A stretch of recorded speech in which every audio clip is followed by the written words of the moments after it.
I am Melanie Maria Goodreaux. I am the playwright and director of this particular piece and some others. And what happened tonight? We opened a show tonight. It was our first performance ever of the White Blacks here at Theater for the New City. And we have a cast of 18 and had at least, I would dare say, about 25 artists in some capacity that worked on this show. And so it was the first night that we saw it, the first night we pulled it all together and performed for a full house tonight.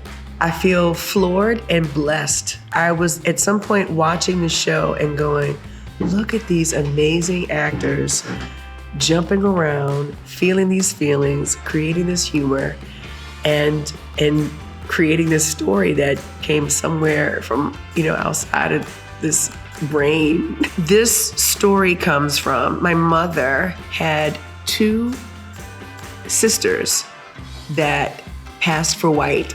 They disappeared from our family in the 1940s. And I was always fascinated because growing up in the 70s, we never really knew my aunts, but the rest of our family that was in New Orleans was very, very, very close to each other, and very proud. And so their names were always brought up. We knew who they were. And my mother would always, mother felt some sort of loyalty. All that generation felt some sort of great loyalty towards these women. But I never really understood. I was like, what do you mean we don't know them? We can't talk to them. We can't see them. What? I thought it was very strange. And so I was always fascinated by that because I felt like my mother, both of her sisters were gone from her. And that even though they kind of seemed, but they tried to explain it away, I feel like she must have, I always wondered what kind of sense of abandonment she might have felt because they had to leave one day.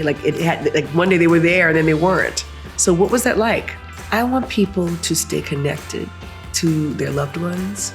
The show is, the play has a lot about colorism, but there's also a lot about how we handle severances and how we handle distances from each other.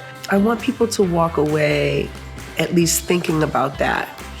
If there is someone in your family that you haven't spoken to in a long time, if you've had some sort of disagreement, if you have felt wronged by them, you're still family and you need to stay connected. Okay, come out and see the White Blacks. We're having a good time here at Theater for the New City, here at the Chino, and we want you to come out till March 15th, 2020.